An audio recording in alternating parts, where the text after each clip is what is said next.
Hello friends, thank you for joining us on Homes Today. My name is Audrey Forche and I'm a RE/MAX agent in Maryland, and we're going to work on a couple of programs here, and we're going to talk about finances, retirement, and financial planning. And we have our friend Mike Brezovic here. Thank you, Mike, for coming and joining us.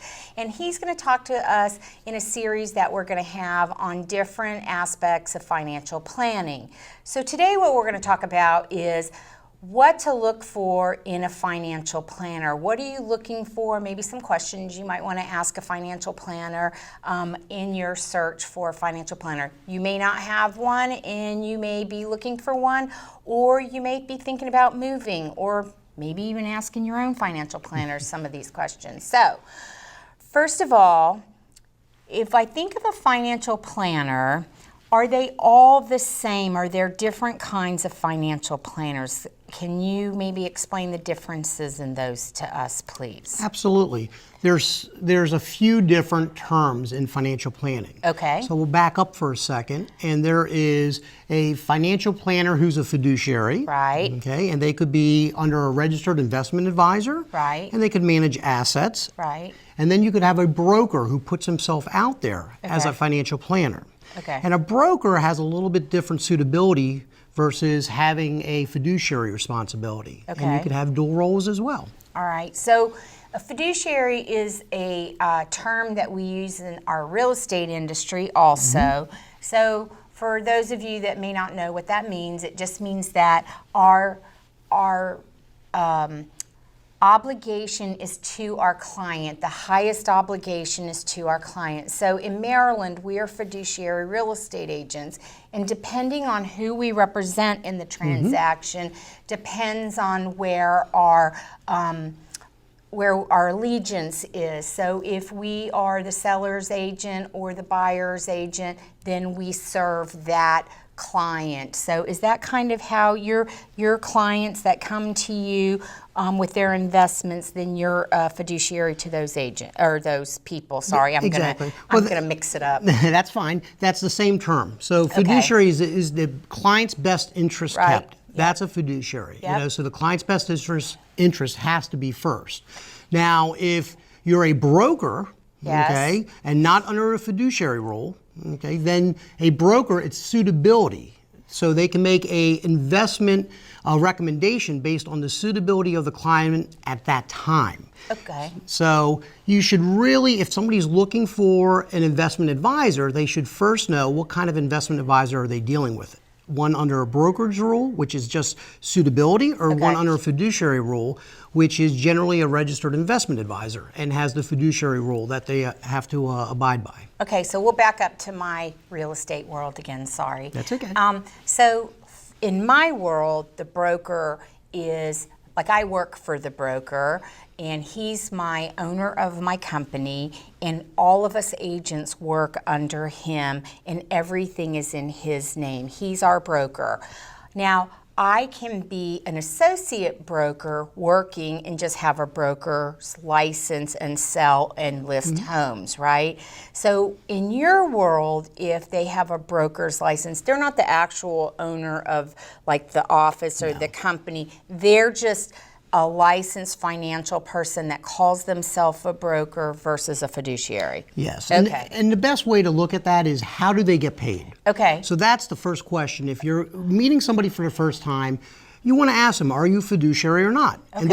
And they could have a dual role. You know, they could be a broker and they could be also an investment advisor. Okay. But you need to know, when they're advising you, how are they doing so? You know, what is their role in that? Okay. And then the other question is, how are they getting paid? Okay, yeah, how does that work? So I'm sure there's several ways for you to get paid, but maybe you could just explain maybe the most common ways that investment folks get paid. So under the investment advisor, you generally get paid a fee on assets that you manage. Okay. Or you get paid a fee for producing a financial plan. Okay. Okay, and that could be hourly, that could be as a deliverable one time, or it could be ongoing. Okay. Okay. If you're in the brokerage side of the business, then generally you're getting paid through commissions. Okay. Okay, and so when you get paid through commissions, it's usually through the product that you're offering to sell. All right. And so that's where that big difference lies, is when you're in the brokerage role, you only have a suitability to the client to make sure that that product's suitable to them Okay. at that point in time in sale. Okay. Where when you're a fiduciary, you have to make sure that that product's suitable for them, not only today, but in the future. And their best interests are ahead of everything else. So there's really no conflict of interest. Okay. And that's what happens is when you're in the brokerage role, sometimes there can be a conflict of interest. Okay. So when you're in the brokerage role, can all financial planners, can all of them buy and sell stock, or do you have to have a special license to buy and sell stock? Good question. You do have to have a license. So, Okay. and it all depends on what role you're in, or if you're Okay. going to be in both roles, Okay. right? So usually you have a Series 7, which Okay. allows you to buy and sell stock, okay? And you have to be associated with a broker-dealer to Okay. do so. Okay. Or you have to have another series of license to become a registered investment advisor, to offer investment advice for fee only, okay? Or assets under management, where you get charged as a client. I pay 1% of the assets that I give my advisor to manage. Okay. So in all of that, let's say as you have your account with your financial planner, I guess that kind of gets deducted out of your account. So if you're funding your financial plan, if you will, your IRAs and your retirement accounts and whatever you're doing with your planner, the money, does it come out or do they write you a check for it? Everybody's different. It all depends. Okay. Now, if you're doing it via a brokerage, then it's coming out of the product. Okay. So, for example, you may decide that you're buying a mutual fund. Okay. Well, they're going to have maybe an upfront sales charge. Okay. And so a percentage of that is going to the broker and to the broker dealer, Okay. his boss. Okay. And so not 100% of your investments going into that mutual fund. Okay. Okay. All right. So, but you bring a great question up, which is, as a client, as an investor, you should know how you're paying your advisor. Okay. And how they're being paid. Yes. So that's a great question. Yeah, I had an advisor one time and I couldn't figure out how they were getting paid ever, but I guess they did, so I don't know.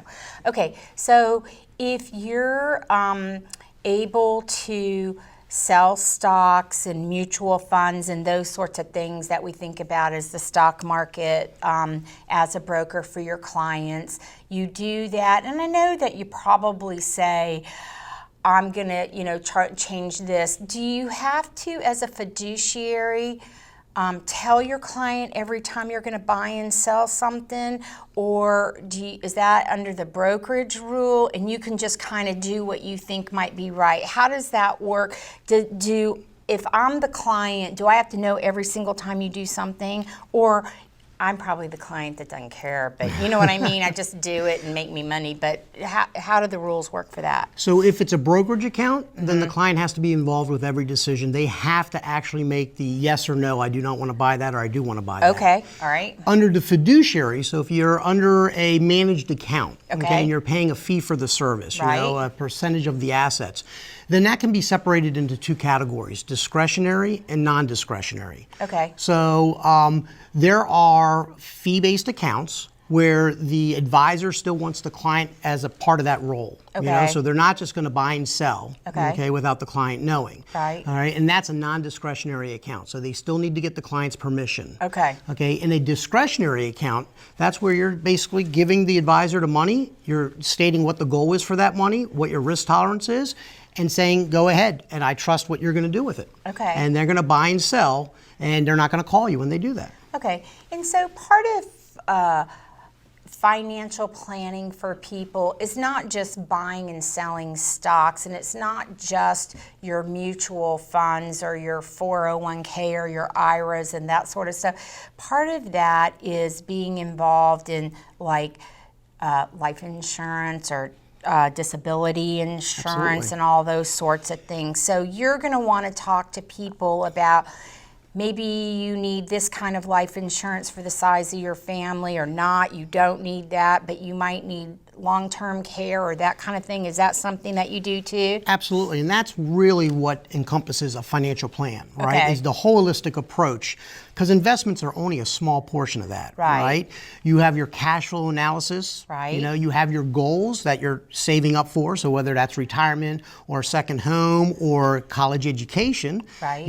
all those goals are competing against each other and competing with the free cash flow that you have, the money left over after all your expenses from your paycheck. Right. So what can knock you off those goal settings is disability or having some medical issue Right. or premature death, right? Yeah. So a holistic plan looks at all of that, So- okay, and make sure that you're on target. Okay, so, and then when you do that, do you advise people, I mean, you don't have to say you, but as your industry works, but are you someone that can tell your clients where they can get that insurance? Do you help them shop for that to get the best rate, or are they on their own to do that? So that's a great question. So Okay. every advisor is different. Some will hold life insurance, some, Okay. as far as being able to sell, some won't. Okay.